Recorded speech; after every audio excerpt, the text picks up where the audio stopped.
everybody. Welcome to Subs Live, Dubs Live. It's our sixth session, and this is your boy Jay, aka Versace Vegeta, aka Takao Koyama's fave.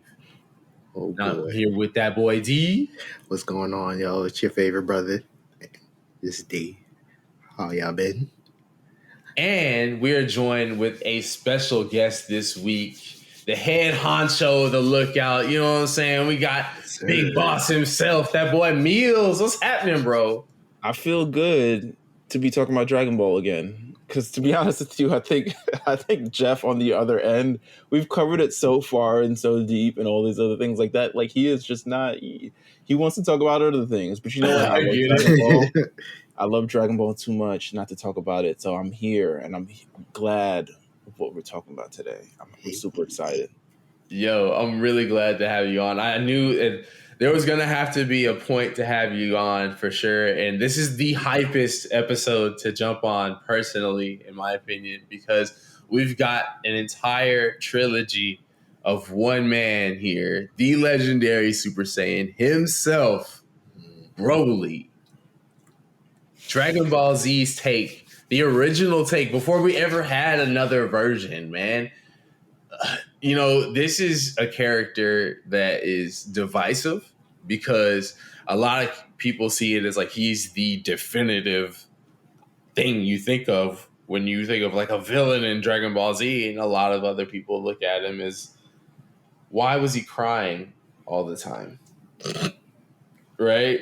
Yes. So it's gonna be like really cool talking about like just the history and impact that that's had, because we all grew up with this character and just how huge he was in the West for us to even get to a point to where worldwide he got seen and recognized as a whole new character in 2018.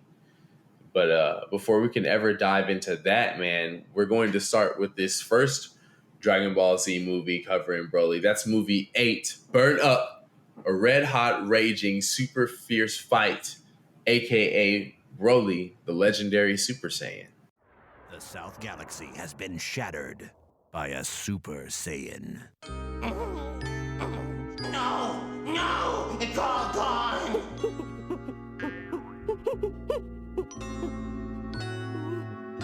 Just as I feared. We've got to do something. Our galaxy's next. So Meelz, man, really glad to have you here to talk Dragon Ball with us, dude. When you were coming up, what was your take on this movie? So beyond just before seeing the movie itself, I think Broly was just an iconic figure, especially when we think about building up to it, Super Saiyans, right? Like this entire series at this point, we're watching the Tsunami, we're watching the Frieza arc and stuff like that. That it gets cut off in the middle. We start over again. We wait another year for the rest of it to finish and finally get the Super Saiyan thing. So we get these Super Saiyan stuff. We know that Vegeta is going to turn Super Saiyan. We know that Trunks is going to turn Super Saiyan. We know everyone's going to turn Super Saiyan. And then it's like, oh, okay, I think we kind of have that. There are generally like 4 main Saiyans in the show. So to kind of introduce a new one to the fold to me and see what it was, and he looked like this giant, like, you know, Diesel, Brock Lesnar-esque, friggin' just massive Saiyan, and it was like, yo, what the is that? Like, what are we looking at? Like, so Broly on itself is just an iconic figure itself. Now, I saw the movie like way on after the fact because I just kind of got the general gist of the movie. But this movie to me is interesting in a number of ways because I guess the only thing that really came out from this movie is, all right, we've done all this. We're talking about Saiyans. Mm-hmm. So clearly this movie has to like matter, right? Like, is Broly canon or is Broly not?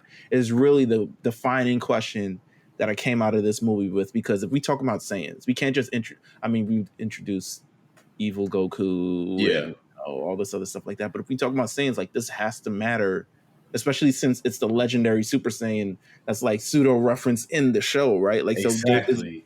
So is Broly canon was the first kind of like massive question reaction that I had to this movie because I wanted him to be canon in I so feel many that. different ways. So that was my reaction watching this movie first back in the day. I can agree with you there with it being like, hey, this is the legendary Super Saiyan that they talked about. So out of all these movies so far, this has to be the most important one, right?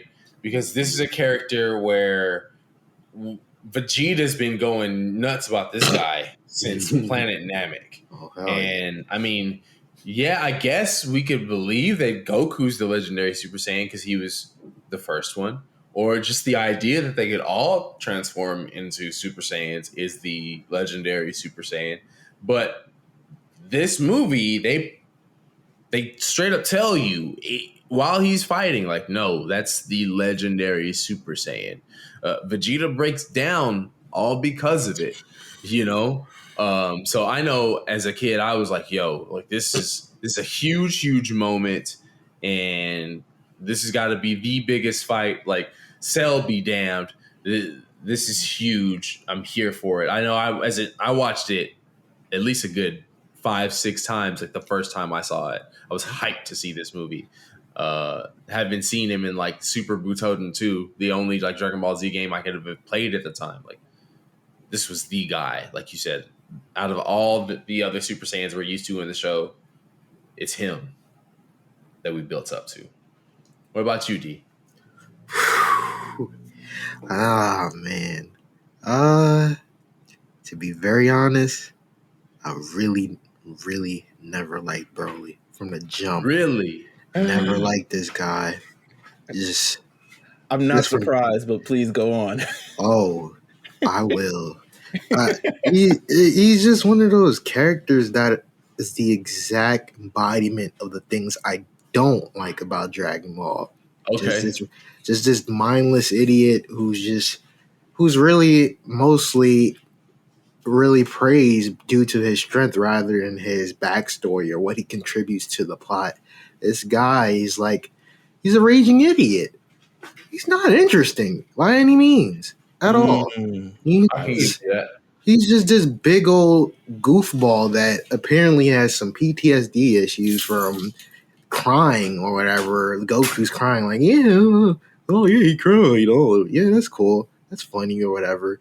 But all this hype that I see about him, I'm confused because the only thing that he really contributes to the actual series is just pain. Like that's all he does, whether it be physical pain towards the cast, the Dragon Ball, the Z team, or whether it be pain to the plot itself. Like there's nothing of salient value with this guy at all. He's a terrorist as far as I know. We're just anytime I see him, like those 3 movies, we're gonna get into them. Like, I 100% see where you're coming from in all of this, by the way. I just don't like him. Like, it's a chore to see. Like, every time I see him on the screen, I just say, this guy. Because he's like, yo, what are we doing here? Like, it's not to cut you off, but just to kind of like add on to your point, right? Like, probably one of the more detrimental things that Broly added to this series was, well, is he stronger than Broly? Oh my God! Right. This question has dominated forums everywhere, literally. Well, he's not stronger than Broly, so screw him or whatever. Oh, you want to talk about villains? Who's your favorite villain? We're just having a regular conversation over here. Oh, you like Frieza? Well, I like Cell. Oh, screw both of them. We have Broly. Did you see Broly? Broly this, Broly that. Like, what does Broly warrant, like, to be even talked about besides just destroying any form of logical conversations about Dragon Ball? He's this big old goofball. Like, he's not, like, really. What does he do? Like, I really want people to go back, watch the first movie, and just say, like, yeah, this is the guy. Like, screw Frieza, screw Cell or whatever, screw Boo. Like, I'd rather take Kid Boo's incoherent ass over this guy. He does nothing. No, Nothing. you're right. You're right on that one. Because it's like if you take away the legendary Super Saiyan title away from this character, what is he? What the fuck is he? Like, what does he do, bro? Like, Yeah. what does he do? Like, this guy is supposed to be this important character. He's the legendary Super Saiyan. And all we know is that he has an issue with crying and to the point where it enrages him to be this powerful. Like, this is your big buildup. This is the legendary Super Saiyan. He's supposed to be one of the most important guys in the series. So whether he be canon, not canon, thank God he's not canon. Well, this rendition, thank God he's not, because this would have been an utter fail. He's the legendary Super Saiyan, this thing that you've been talking about from since the Namek arc. And he's the biggest idiot possible. There's nothing interesting. And he's the biggest fail I've ever seen. Legendary Super Saiyan. You should As a just villain himself, yeah. I'll give you that 100%. like literally. Yeah. The best thing about these movies is that the animation is on point. It's legitimately on point. I mean, it's to the point where it's the ass kicking that they've animated that sells you on. If there's anything that sells you on Broly, it's probably those 20-25 minutes of him putting craters and in the ground and blasting people to smithereens, grabbing people by the face, just looking entirely massive during it. I mean, what he kind of represents in the grand scheme of things is probably what Frieza thinks when he sees Saiyans, just like these mindless, warriors who just go around and destroy stuff as opposed to having any, particular thought or, anything of their own. Broly makes all Saiyans look bad. Oh my God, we not having that combo. But I can see. Oh God, I'm crying. All I gotta say, Frieza may have been spitting on one thing. Was it justifiable to blow up the whole planet of them? No, but he's a big mindless idiot. He's a dumb monkey for sure. Big one. My God. Oh. God. Look, God. You were right though, Meelz. It is some of the best examples of animation. Both you and Dee were right on that because we had Tadayoshi Yamamuro in his bag. And when it comes to the movie itself, Dragon Ball Z movie 8 as a whole, right? We've got Vegeta traveling to the planet of New Vegeta in search of the legendary Super Saiyan who's been destroying planets after destroying the entire southern galaxy. We've got Goku also in pursuit of the legendary Super Saiyan as he teleports to planet New Vegeta. And after Broly goes berserk, Goku must then defeat the legendary Super Saiyan to save the universe. Now, while we have a really great example of the lead animator's best work, the director for this, not necessarily one of his best showings. Shigeyasu Yamauchi, he delivered Digimon the movie, specifically the Golden Digimentals part of that movie. Oh wow! And y'all know that was pretty fire. Yeah. He also brought all the Saint Seiya movies and Dragon Ball Z Fusion Reborn, which much better showing than this movie. Aside from that, when we're thinking about when this came out in Japan, it was released on March the 6th, 1993, as part of the Toei Spring Anime Fair, alongside Dr. Slump and Arale-chan, Incha, Clear Skies Over Penguin Village. This is right after episode 176 came out, which is just a moment. The Satan Squad goes on the rampage, or losers fight first in the US. That's where Hercule fights against Cell. And the week after this is Goku versus Cell. So as far as what kids are getting, this is a huge era of dope fights in Dragon Ball Z that's about to kick off with this movie here. And as far as the manga goes, we had just gotten chapter 218, the end of the Cell games, where Cell self-destructs. And the week after this is Son Gohan in Agony, where Cell comes back, kills Trunks. And we get the very beginning of the end of the Cell saga. So think about how close those are in terms of all that action, right? We've got the Cell saga, the Cell games just beginning in the anime and just about to end in the manga. That's pretty close. That would never happen today with anime. Yeah. Like that's a huge, Yeah. huge like pacing monster right there. And as we get further in this, y'all will see that it only gets worse.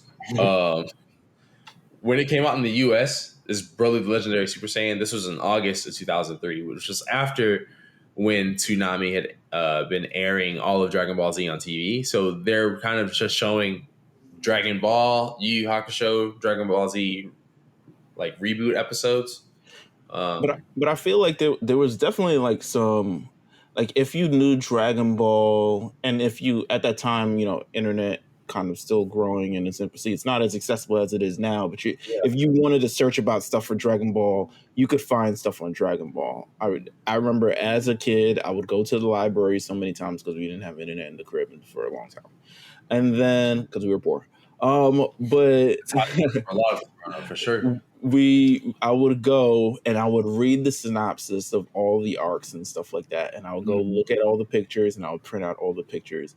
And I remember there were kids who would do the same as well and be like, "Yo, do you know about Broly?" Or I would go to my school and they'd be like, "Do you know about Broly?" Yeah. So I always feel like Broly itself. That's why I understand, and I know that's another episode for another time. I understand why they essentially revitalized the IP of Broly, because it's such a there are figures made of like Turles and stuff like that. Actually, one just probably came out a couple. But like think about that, right? The SH figure arts for Turles took until 2022 to come out. Yeah. And Broly's everywhere.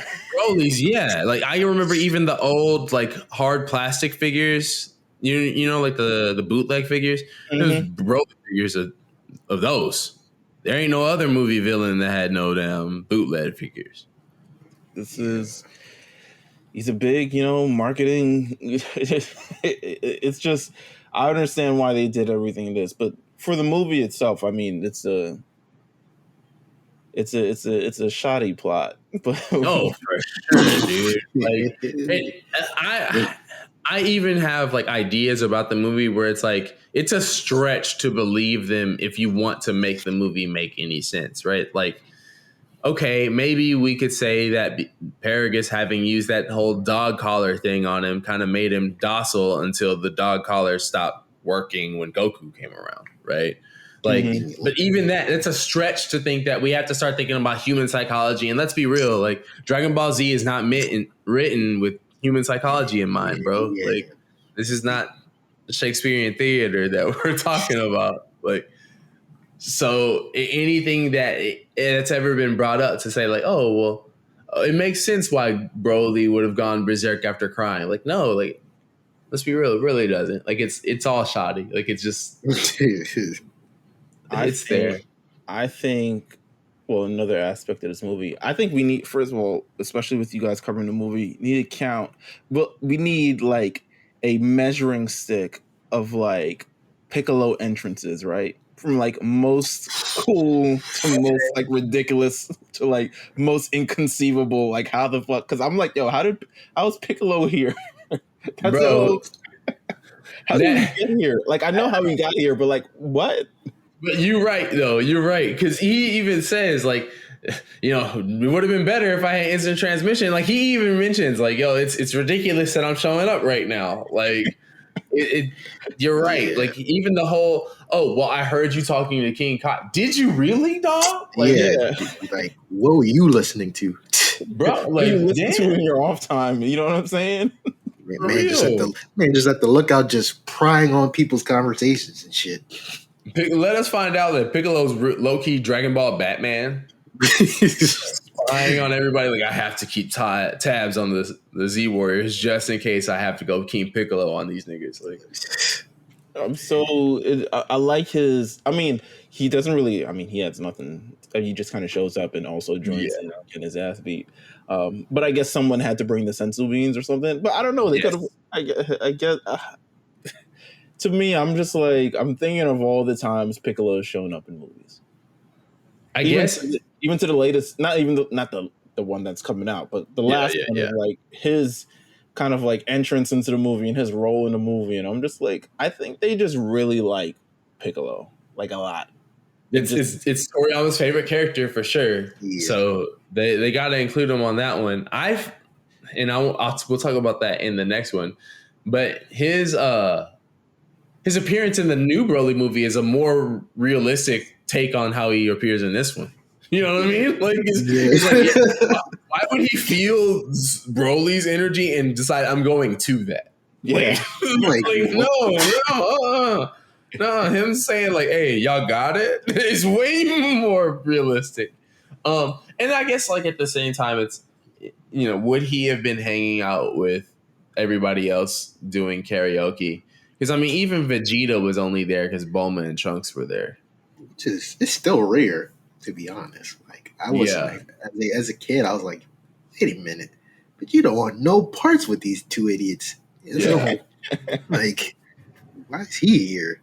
That's such a like Dragon Ball Super Vegeta thing to do, to hang out with him, not Z Vegeta at all. No.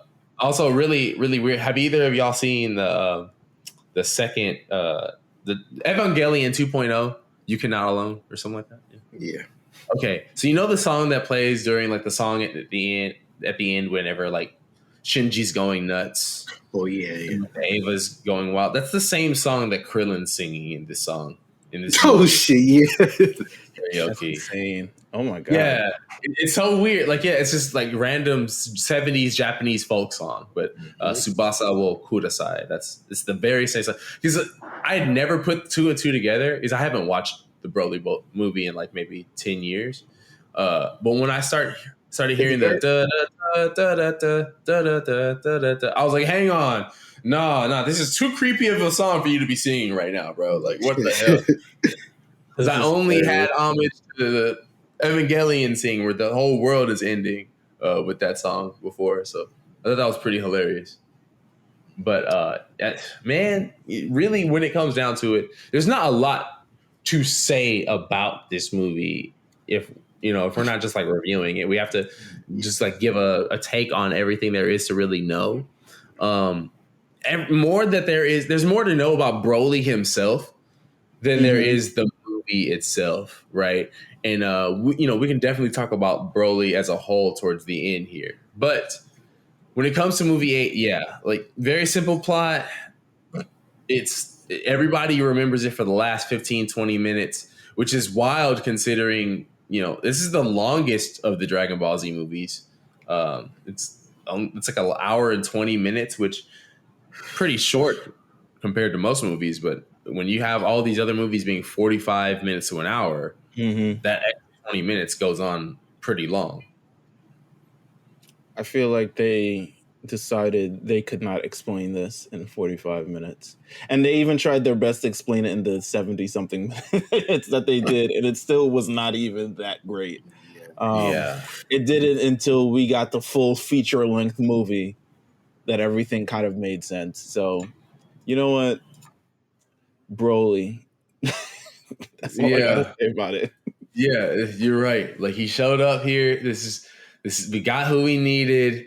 They could have spent less time doing the whole, hey, so he's not here. Like, oh, no, actually, he's been here the whole time. Like, they could have given us anything other than that. But we got what we got. And that would lead into, in 1994, in March, Toei decided we're going to go right back to it with Dragon Ball Z Movie 10, the dangerous super duo, Super Warriors Can't Rest, also known as Broly Second Coming in the West. Go on. You know that guy? He's a bloodthirsty Super Saiyan, but my dad beat him 7 years ago. Somehow he's back. That explains why none of us could defeat him, not even Videl, and she tried the hardest. So when it comes to the movies, we finally reached somewhere in the post-time skip area, right? We're right with that Buu saga sort of shift over where we've got Gohan as the main member of the cast. We've finally introduced Goten and Trunks. We've got them in a movie dealing with the man Broly again, right? This one releasing in March the 12th of 1994. So about a year and a week later, with the next spring Toei Anime Fair alongside Dr. Slump and Arale-chan Ho Ho Yo, Follow the Rescued Shark, and the first Slam Dunk film. So at this point, we've finally seen Dragon Ball Z go alongside the golden trio of the 90s, which was that era's Shonen Jump manga. The three hottest ones were Dragon Ball Z, Slam Dunk, and Yu Yu Hakusho. As a kid back then, I would imagine like it's got to be super hype to be able to see a Dragon Ball Z movie right along that first Slam Dunk movie after just having seen the first Yu Yu Hakusho movie back then.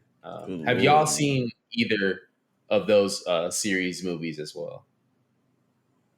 No, but I probably should at this point, considering we just finished covering Yu Yu Hakusho, and Slam Dunk is definitely, it's either, it might be in the plans in the future for the lookout, but I mean, it's worth me now enveloping myself into it and just kind of watching it, but no, I have not seen it. I know I myself have seen the first Yu Yu Hakusho movie. Mm-hmm. There's two of them. It's so weird because when they came out in the States, they weren't a part of Funimation. It was like a whole different English dub. So if you ever see them online, they likely aren't going to have the voices you're used to if you watch them in English. Oh, wow. Okay. Yeah, it's really weird. And the Slam Dunk movie, I've seen the second one, but I've never seen the first one. I know at this point in time, also in Japan, this is right when the Boo saga is starting, both in the manga and the anime. It's really weird how this was going on, right? So Dragon Ball Z episode 220 had just aired, which is right when they are just seeing Babidi and Dabura for the first time. Mm-hmm. That's the Wizard's Curse. That's episode 220. And then right after is obviously right when they enter Babidi's ship the next week. In the manga, we're at Dragon Ball Z manga chapter 267. This is Majin Buu. So that's right where Buu is released from his orb. And then the next week is right when is the end of Majin Vegeta versus Goku, whenever Vegeta knocks out Goku. Huh. I'm interested on the pacing of this damn show. Dude. With the amount of filler that we got, I'm surprised that. and it's wild, right? Because, right where we were with movie 8, it was the beginning of the Cell games, and they're at the end of the Cell games. Right after that in the anime, we get the Otherworld tournament arc, which was, I guess, their way of trying to add padding. Yep. But then the Majin Buu... And also, does the manga also cover Gohan going to school and, Yes, it does. Okay, all right. All of it. So that's the problem, is that the manga was trying to create padding so that way the story would get to that point, but that's all still part of the story. So they didn't add to it in the anime. They could have added a couple of weeks of Gohan at school or something like that, right? Yeah. They could have given us adventures in those 7 years. We could have gotten something involving... That's another series. Right? But I guess that's Dragon Ball Z in today's day, right? If it was aired in 2022, we could have gotten an arc about Gohan. The BoJack movie would have been an arc. You know what I mean?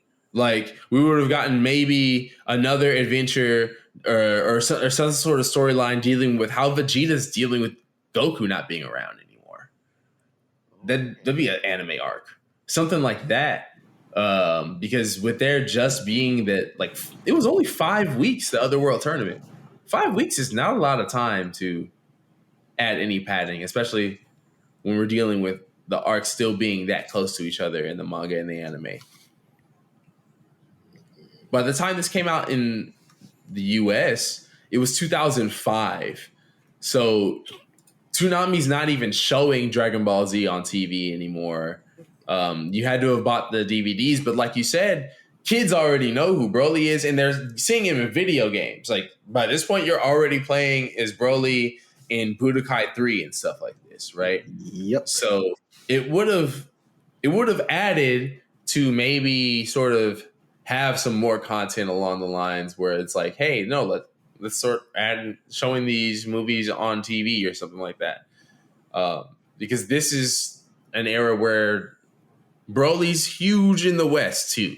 Like, I can remember being in high school, and like you said earlier, D, like there was those can he beat Broly's ass conversations, right? Yo. Like,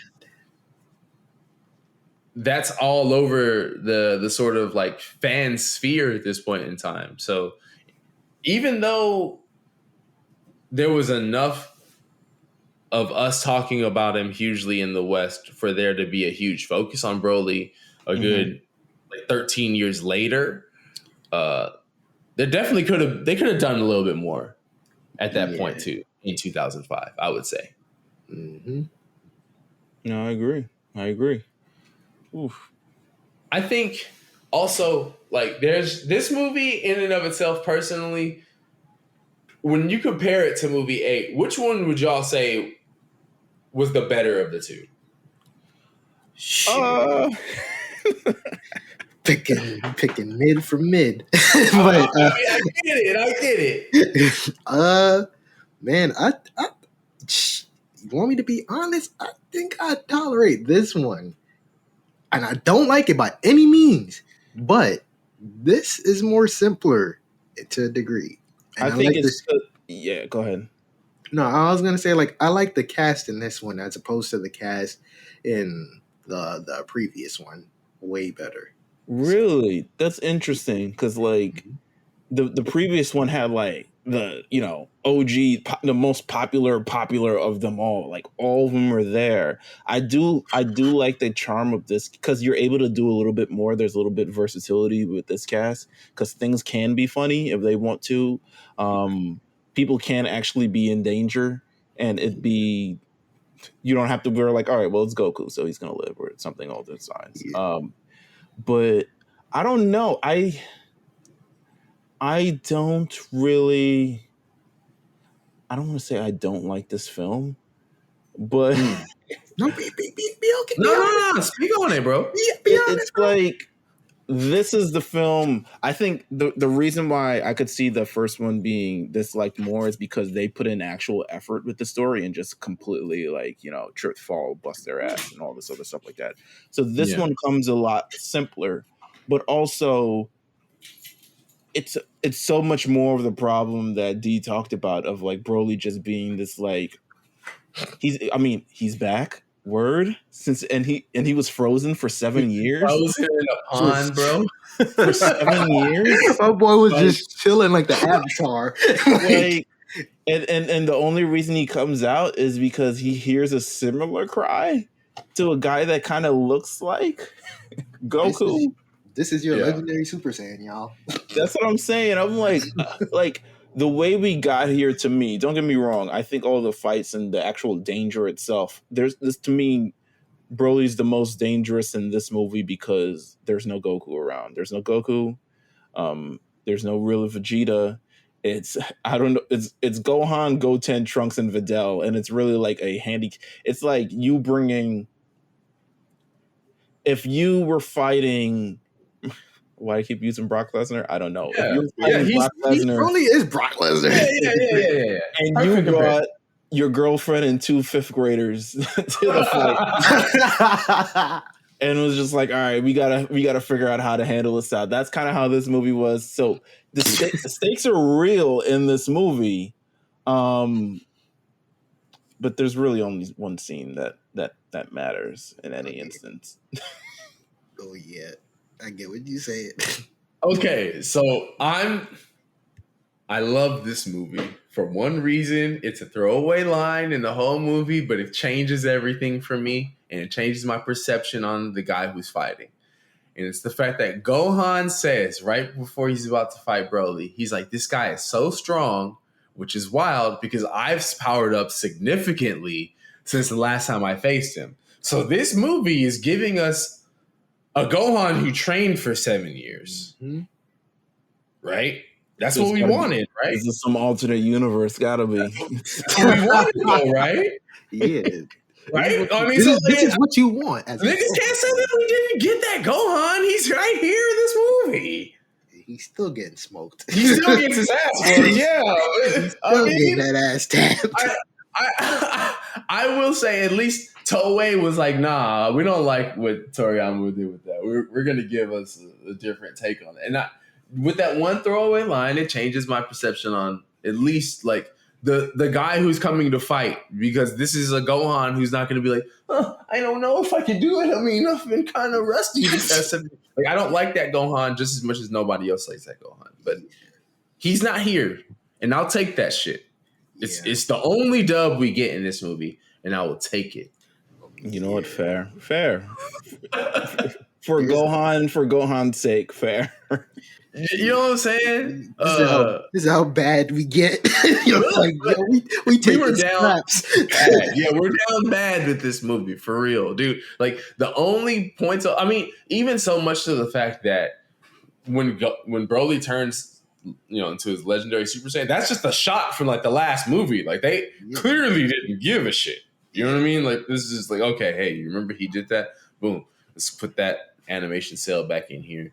Little brief cameo appearances by Arale and Toribot in Goten's Wish, but they show up for a second on the screen, and if you didn't see it, you didn't see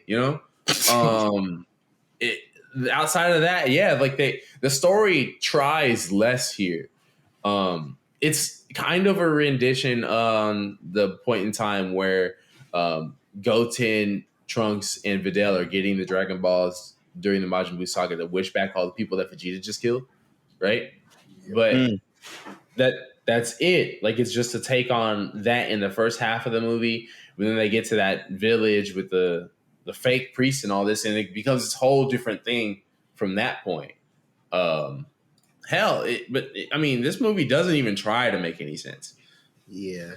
Even down to Goten like thinking his wish and it happening. Like, I didn't know you could just think about your wish. Oh yeah,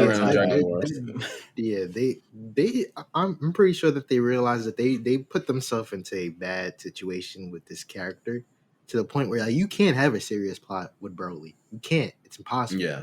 We see that throughout this whole trilogy. Like, there's no way you can make this guy like serious. You have to make him to the point where, like, this is a fun-hearted film, no matter what. All of these 3 movies, I guess the first one they try to make it seem serious, whatever, but the second one they like, fuck that. We can't do that. We can't. We have to have fun with it. It's the only way you can do so. And they definitely took note of that, because they're gonna try that again with the having fun with it, right? But I mean, even before we get to that point, there's just not a whole lot that is from this movie that gets remembered, and it's for that exact point, right? Like, it's a rehash of the same fight that we did last time, just now in the Buu arc. It's really.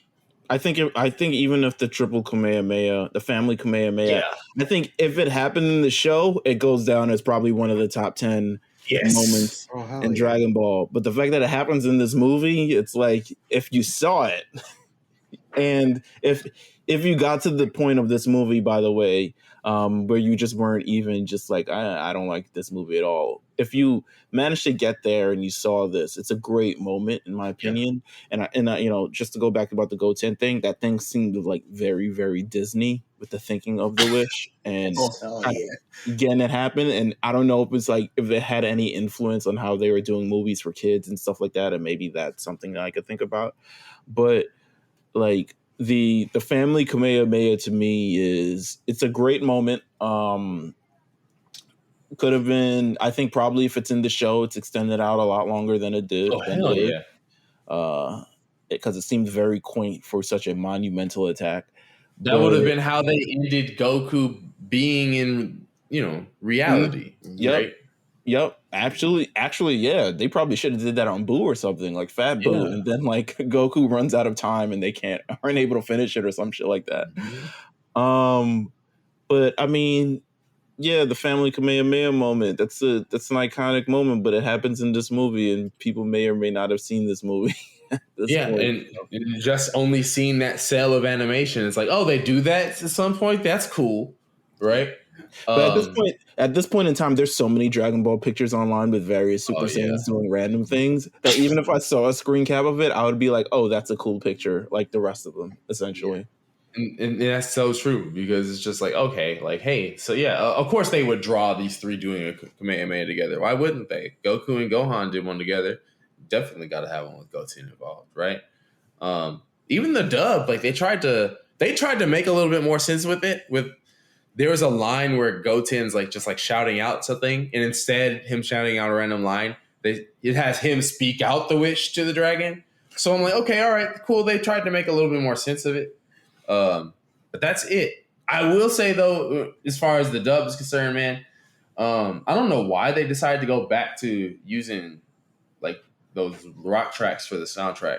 I guess it makes sense because it's Broly. I get it. Man. Big muscly dude coming around fighting people. You got to have rock music in the background for the anime music videos. Waste of money, bro. Bro, they could have paid those voice actors more instead of paying for those licensing fees for that music. This is just a waste. And now that I think about it, this movie was trash. That's what makes it worse for you. This movie that's funny. This movie was trash. And now that I'm thinking about it, I think I would have preferred the first one. And the first one I hate just as much. Like the second one, like it's trash. It's garbage. Just talking about like it's garbage. It really is. There's like two cool moments. It's Krillin appearing instead of Piccolo. Oh yeah, like can't forget about that. You could tell like the animators were just having fun with it. Like they even know like, yo, we've done this scene so many damn times where it's Piccolo coming around to save Gohan from getting his ass completely killed, and next thing you know it's freaking Krillin. That's funny as hell. And then you have the family Kamehameha, which is iconic. Even though I'm confused about two things. Number one, when could you make wishes without saying anything? Because if that was the case, shit. Pilaf would have got his. Pilaf would have got his. Frieza, Vegeta, all of those folks in them, they could have got theirs. Shit. And number two, how the hell, like, where does this movie, when exactly does this movie take place? Is this pre World Tournament, or is this can't be? Goten knows what Goku looks like, and that's what I'm saying. It's like I see Gohan in his form or whatever, like in his outfit or whatever. It's like okay. Yeah, you're right. You're right because he's like, wearing the Saiyan Man joint by this point. Yeah. So this is the outfit that he was using to train with Goten. Yeah. And so how the hell does Goten know how Goku looks like? So it's like you're kind of in a mixed bag. Like this is like between, in my eyes, like this is between after where Gohan is like, yo, you look better. You'd probably be better with short hair instead of long hair to Videl. Like this is like to that perfect point. Like this is somewhere right before the tournament, but this is exactly where he tells her like, yo, go cut your hair. Way better for the tournament, so nobody can use it against you. And that's about it. I guess Goten just seen a picture of his daddy at the house. Hey, he's still, which I can't even cut it down because Goten, like, he didn't even know how the hell he looked like. Like, even in the filler, Toei's animations feel like what does dad look like, or whatever the case may be. Yeah. So it's like, whatever. It's whatever. Like you, boy. Like you. Like maybe he watched old World Tournament footage or something along those lines. He was in the house watching the 23rd Tenkaichi Budokai pay-per-view tapes. Could have been, man. Could have been. He was studying them film. I'm sure Chi-Chi gotta have a photo of their marriage or something in the house. Gotta have something. I hope so. I hope. Or probably not. She's like, this nigga chose to die again. For real. It's like, we don't keep pictures of him around here. It's very traumatic here. This would be the legendary Super Saiyan's last foray, but not the last time we would hear mentions of Broly as we lead into Dragon Ball Z movie 11 from July of 1994. Only 4 months later, the Super Warrior defeat I'm the One Who Will Win, also known as Bio Broly. Miss, are all Bio Warriors born in water? I'm afraid it's a little more complicated than that. Believe it or not, lady, but I know all about genetic engineering. Well, that is something. My mom is a real mechanical genius. Hey, Trunks? Yeah, what? Look up there, he's got a tail. He looks like a Saiyan.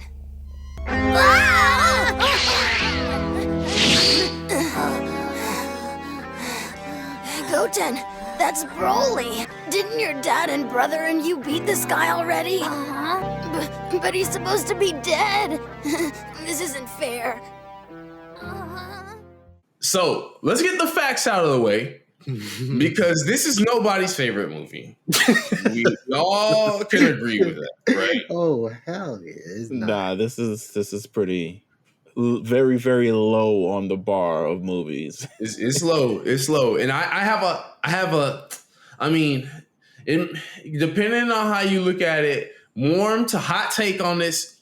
I'll save it for later, but it's not the favorite. It's not nobody's favorite. So let's just get all the truth out of the way when it comes to this one. Now, we got an interesting time when it comes to there being Dragon Ball Z in Japan, because with it being July of 94, this is the summer Toei Anime Fair with another Dr. Slump movie with Arale-chan, Incha, The Excited Heart of the Summer Vacation, and the second Slam Dunk film. It's the only one I've seen personally of those. But do y'all remember last time when we were talking about where this came out as far as to the manga of Dragon Ball Z, with it being where Boo was released from his orb and then the end of Majin Vegeta versus Goku? Yeah. Yep.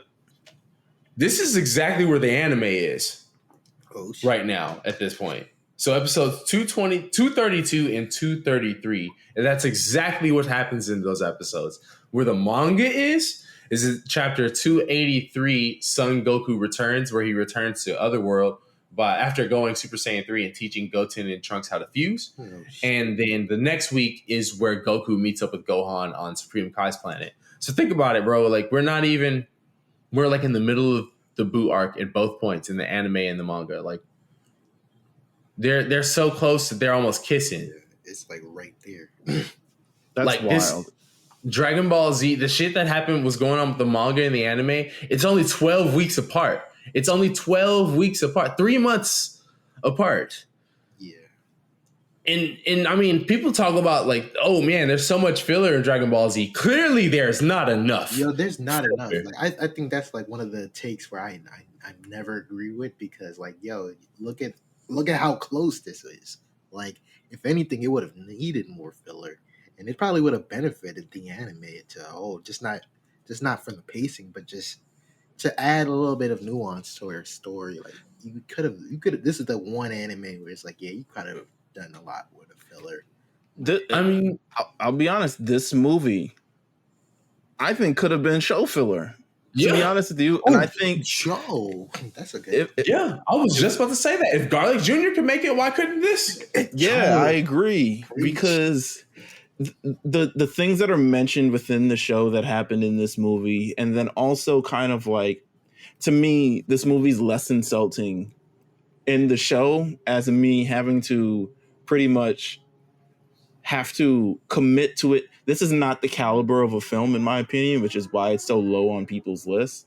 Because Bio Broly is definitely not it's not film caliber at all. Like, it's not even close, in my opinion. But if this is in the show, I probably do have an appreciation for it more a little bit, like that little Garlic Jr. saga thing, even though I barely watch it from time to time. But when I do, I'm like, oh, okay, this was, it wasn't that bad, and it did what it was supposed to do. Toei tried. Yes. It's especially like serious I don't know about serious moments, but like serious moments where Goten and Trunks do things. Mm-hmm. And probably doesn't happen enough in the actual anime itself. But you have two separate movies where they're like key action figures. Not like action figures, but like... Yeah. They're key parts of the action plot. Yeah. And we needed more of that in the show. Like, this movie isn't like movie caliber for me, but I think it's fine enough to like stick in the plot 2-3 episodes somewhere after actually, I don't know. I guess the intensity was really, really high at this point in the show.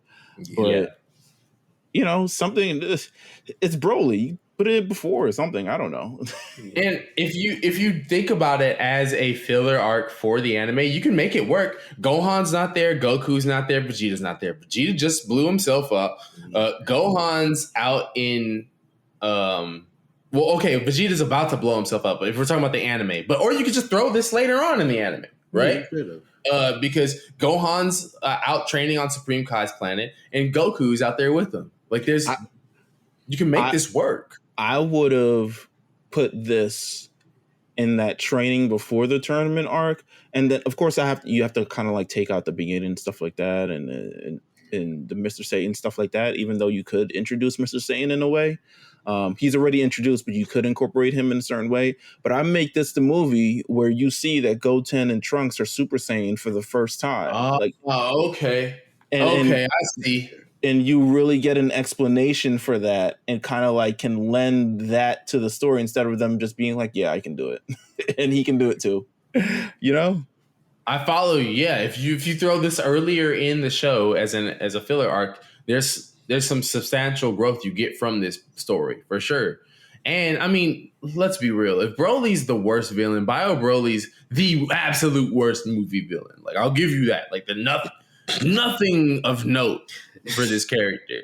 But at least you have something where like there's something of relative strength that would have you want to show Goten and Trunks turn Super Saiyan before anything serious happens. I agree. Well, I agree because I proposed it, but it's a Bio Broly. All right, so let me ask you this. Speaking of subs lie, dubs lie, let's talk about this. I'm not sure. I've not seen the sub for this movie. I'm not sure if you guys have seen the sub for this movie. I have. Okay. So Trunks is really doing the Kamehameha multiple times in this movie, right? Yes. Okay. Yes. It's the first time we ever see Trunks do the Kamehameha. And who taught him this Kamehameha? I'm so confused. I was like, wait a minute.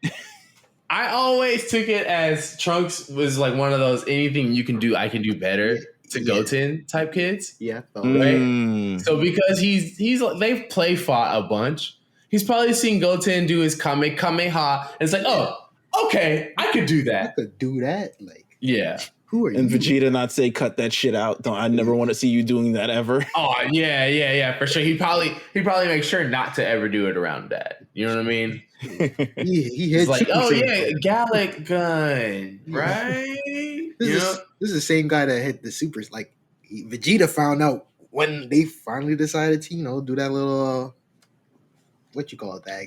Oh, when they trained in the gravity room? Yeah. Like, so and even that was like a week before the tournament. Yeah, but he don't pay attention he to don't Trunks. pay attention to no damn Trunks. Like, he's like, come here, boy. Like, yo, you're basically, like how in My Hero, where you have that Endeavor and his son, whatever. Like, this is basically Vegeta's whole thing. Like, yo, Trunks is the prodigy. Like, he's gonna be stronger than everybody. Like, he's gonna be stronger than Gohan, and he's gonna surpass Kakarot. If I can't do it, then Trunks could, basically. So we don't know the hell. Like, Vegeta don't give a shit. Like, well, to that point, before the whole blowing up thing, like, he don't give a damn shit about that boy. Yeah, I mean, it's true though. Yeah, because especially when they were in that room, like Vegeta just kind of like goes hard on him, and Trunks is like, "Why are you fighting so hard?" She's like, "Yo, chill out, bro. Like, You're Super Saiyan. I know you got it. Come on." They punched the hell out that boy for whatever reason. I did like that they did a little something with Android 18 here as a member of the main cast for this movie though. Like I'll give them that. I like that. Her trying to run a racketeering scheme on Hercule the whole movie is a great B plot to me. Like, she was just trying to run that money up. Like, hey, you want to get out the water? Another $40 million, bro. Yeah, she ran that bag up. Dope, dude. I thought it was hilarious because it's just like, okay, like, yeah, Hercule was gonna hold out on that original $20 million. So if he needs her around, like, she should definitely charge him more for every minor inconvenience she puts him through. It was really interesting though that Tadayoshi Yamamuro and the cast, the animation team did sort of develop Bio Broly's design based off of Clayface from Batman the Animated Series, which was airing in Japan at the same time. So, like, I mean, I can get how, like, okay, there was inspiration there for them to want to sort of use something that was famous in American animation, but I mean, there's a bunch of other characters that could use, honestly, for like any sort of villain here.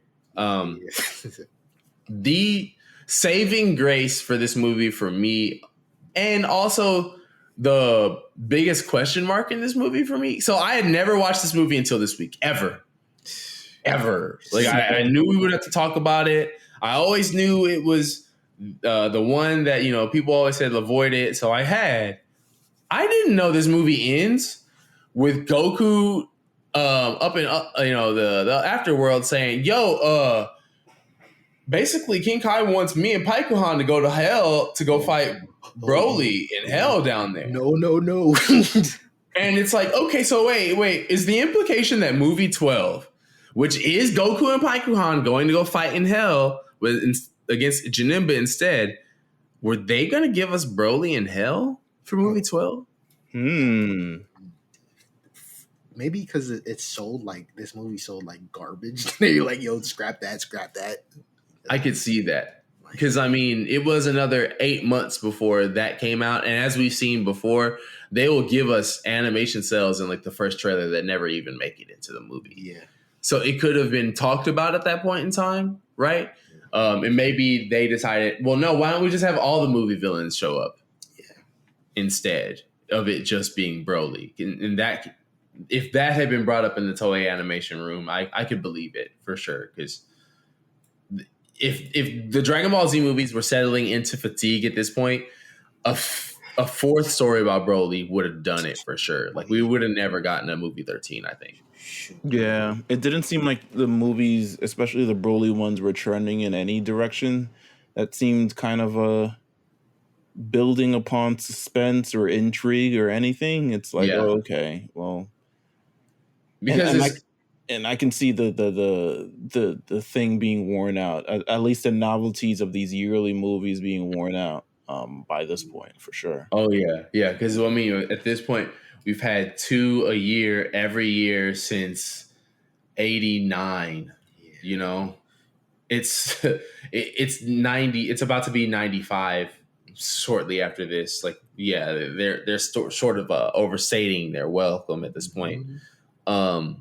It is really just odd though, because some of the best animation from Tadayoshi Yamamuro is in this movie for no reason. Crazy, right? For no damn reason. Like the shot of Goten and Trunks turning Super Saiyan next to each other, I've seen that a dozen times. Didn't know it was from this movie. Fire.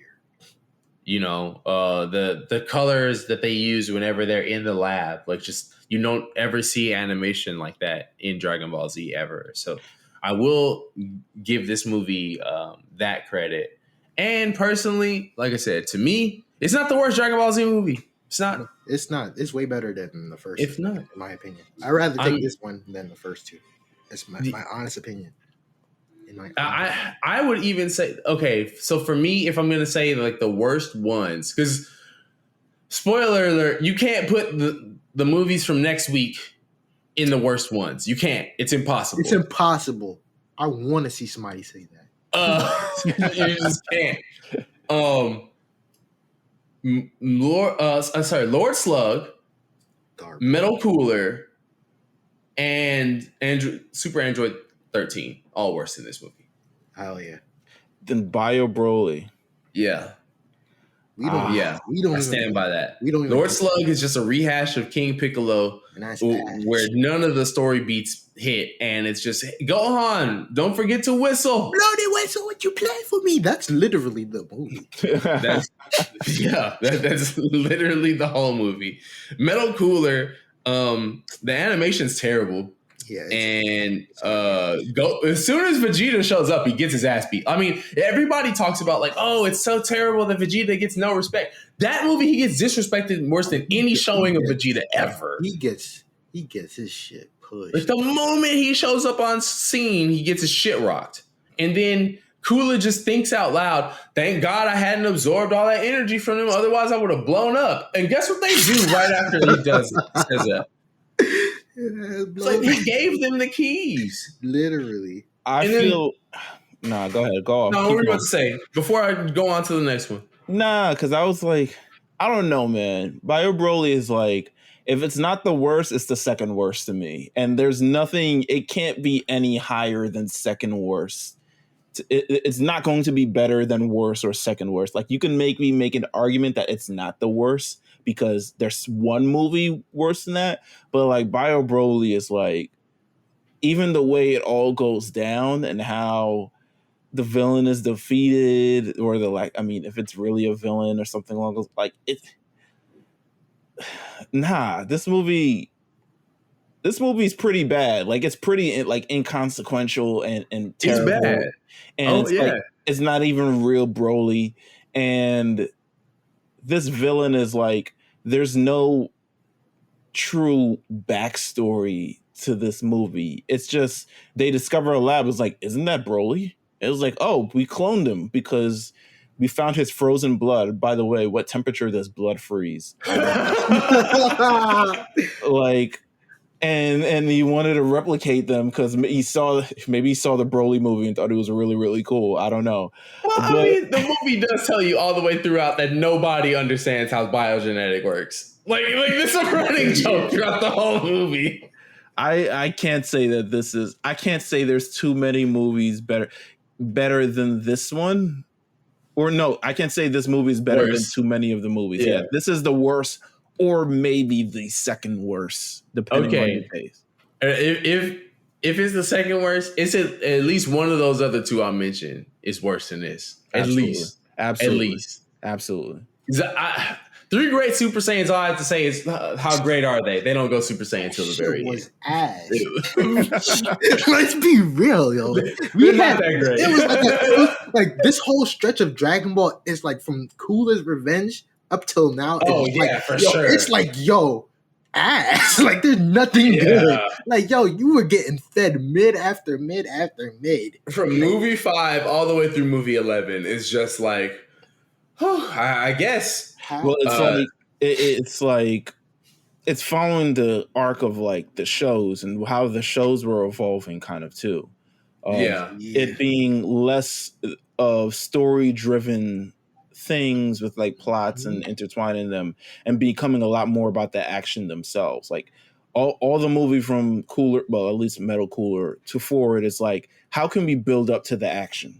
How can we build up to how far do we need to get along before we start kicking shit? You know what I'm saying? And I feel like that's what all the movies are post a certain point. And I feel like that's kind of what people expected from the show from a certain standpoint as well.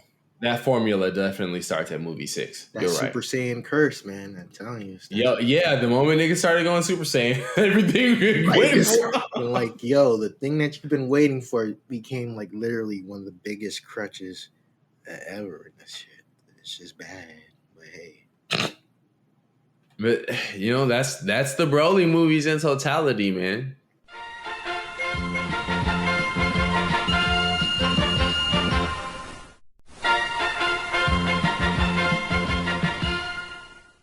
Now, when it comes to the impact of Broly as a huge character, worldwide, our fandom here in the West was what led to what we have for this character today. But even in Japan, just a hugely liked character to the point where he's had more appearances in video games and just other content than we've gotten since those 3 movies than anywhere else. I mean, we're talking about this man's come back with like Legendary Super Saiyan 3, Majin forms, Grade 8 forms, Super Saiyan 4 Broly. There's more stuff for this Dragon Ball Z version of Broly today than there ever was back then. And it definitely shows in just where everything's been taken with the character since. When it comes to like all the different showings that we've had of Broly since, what have been y'all's favorite ones outside of these Dragon Ball Z movies? You want to go first, Meelz? If there are any favorites, if there's not, that's cool too. Dragon Ball Super Broly. Yeah. I don't have any other favorites outside of.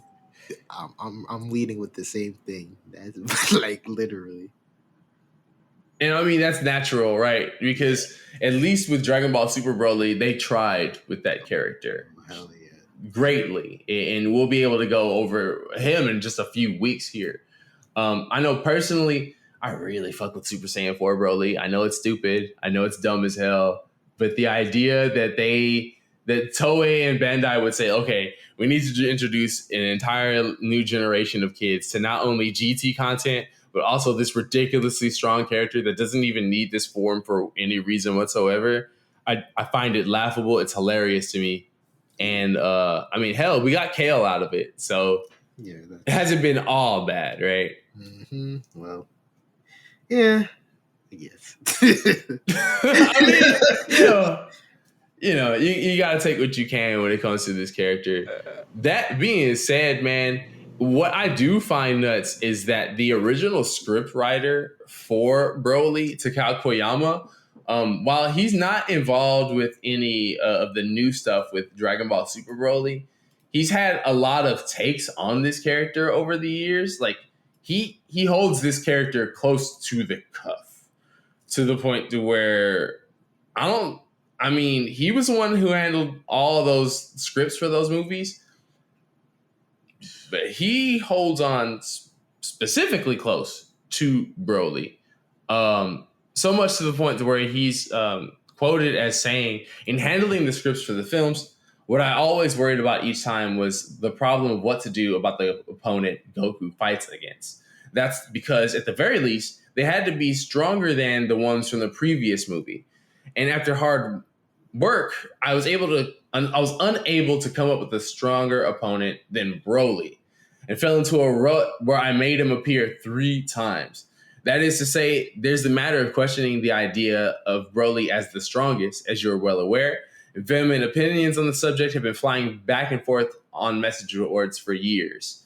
But for this time, speaking of when Battle of Gods came out, Goku's opponent, designed by Toriyama Sensei, was even a god of destruction. In the world of Dragon Ball Z, that's a setting where even Broly, before the god of destruction, would face a gap that's between Yokozuna and the very bottom of sumo ranks. That Broly reduced to a pushover. Only from the impression I got of the character on screen, Broly was scarier. No contest. Am I the only one who found Broly overwhelmingly frightening, or am I just biased towards my own creation? So this is him talking back in 2013 when Battle of Gods came out, saying, look, man, I don't think it gets worse than him. I don't think it gets any stronger than him. Delusional.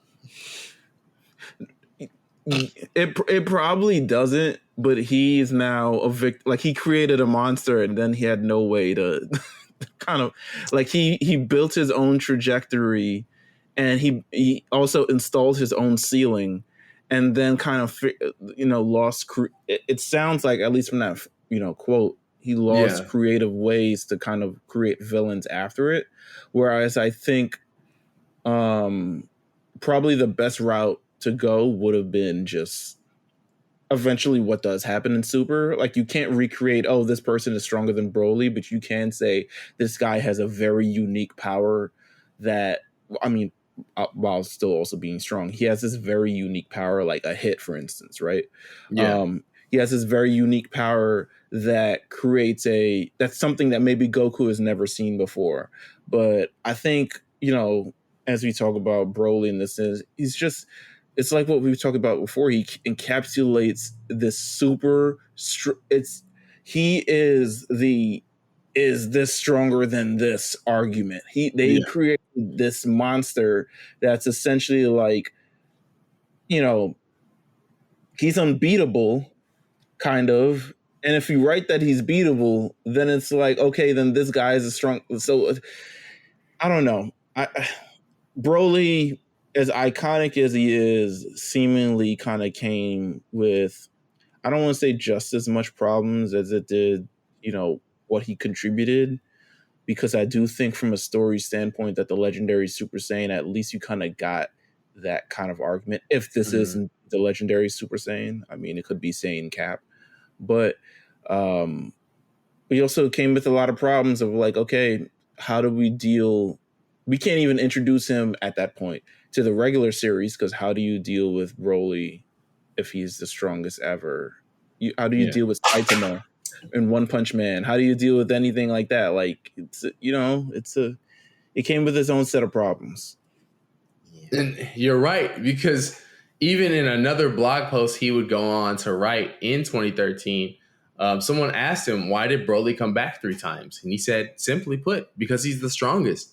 Even including the TV anime, he says, nobody exists in the world who's stronger than Broly. I mean, even Vegeta, the Prince of Saiyans, was trembling in fear. I felt that there's no kind of way that the mightiest being would die in a single outing. After all, there were kids who cried at Broly's overwhelming strength when they saw it burn up, movie 8, at Shueisha's preview screening. It's always difficult coming up with an enemy for Goku because I constantly have to escalate their strength, so he ended up appearing 3 times. This is true of Broly as well, but Goku and company are always fighting against an unbeatable foe. Goku must win against such an enemy, so he has no choice but to defeat him when his enemy becomes overconfident and creates an opening. There's absolutely no way he'd be able to win against someone like Broly if he used more unorthodox methods. And then, lastly, and this is something that he's quoted with saying after Dragon Ball Super Broly came out, which a lot of Japanese fans of themselves have said he's kind of just dissing this whole situation. Someone asked him, and if the opportunity were to ever arise, would you come back to work with Dragon Ball Super? He says, I have nothing to do with Super or the Dragon Ball Super movies, so I'm not interested in anything. I hope only that the movies will be produced and will not only damage the image of Broly that we created and the setting. After creating the plot where with Broly, I thought and produced that the producer that appeared in the proposal submitted it to Toriyama Sensei, and I got permission and asked my teacher for that character's design. So basically, he's saying like, look, my hands are done with this. Like, that's who I created. If they're going to continue with this, I hope they just don't destroy what I did. Salty. Definitely comes off that way. Koyama himself, I mean, the movie god, man, even after giving us Janemba and Hirudegarn, which was way better. Way better, but it says Broly's the strongest. And I mean, Goku and Vegeta didn't even have to fuse for him to get beat 3 times. Exactly. He didn't. He's the strongest. He never killed. He even killed the weakest cast. Like, yo, you had a whole second movie. You got kids that weren't. Videl survived. But exactly. So, yeah, he's the strongest. He's the strongest idiot. Can't even do anything. He's just, oh yeah, let me just go on a reign of terror and just beat people up. Not kill them or anything, just beat them up. Just thought it was really particularly interesting how even to this day, Takao Koyama really holds on to this character strongly, which much like a lot of fans also do to this day, man. But like we mentioned here, man, you know, we do have a couple more Dragon Ball Z movies we got to in that 90s era with Dragon Ball Z movies 12 and 13, The Rebirth of Fusion, Goku and Vegeta, and Dragon Fist Explosion. If Goku won't do it, who will? My man Meelz, thank you so much for joining us this week for the Broly trilogy here. So glad to have you show up from the Kame house. Oh man, I appreciate it, and I love what you guys are doing. I listen every week, so I'm just happy to be on and be able to talk about again Broly, but just Dragon Ball movies in general and stuff like that. So I'm happy to be here. Great, dude, and you know, hopefully we can have you back pretty soon. Maybe talk about some more current situations in Dragon Ball as we get to them. Absolutely, I'm ready. Shit, I'm always ready. Hell yeah, man. Well, shoot, let the people know where can they find you? Where can they get more Meelz at? Of course, you can follow me at Meelz TV on Twitter, and of course, I mean, just keep following the brand and stuff like that. Shout out to everyone who read the Crunchyroll articles. I interviewed Ricochet for Crunchyroll last week. Well, I interviewed him like a while ago, but it came out last week. He is also a major fan of Dragon Ball and stuff like that. So it came out a great interview. Huge article. I loved it as well, man. Definitely. It was one of those ones where I could tell you were like, nah, man, we got to get you on to more shit for sure. Love essentially, yeah. Essentially, yes. Yeah, man. Love that one for sure, dude. But hey, we definitely can't wait to hear more of the Lookout with the Summer from Kame House, and definitely just looking forward to more of what the entire brand comes out with in the future. But come back with us next week as we kick into Dragon Ball Z movies 12 and 13, as we switch from some of the least favorites to some of the most widely known, like everybody agrees these are the best. Yeah, these are that guys. But yeah, until then, thanks for tuning in to Subs Lie, Dubs Lie. And don't forget, the Subs lie, the Dubs lie, and we won't, man. We out.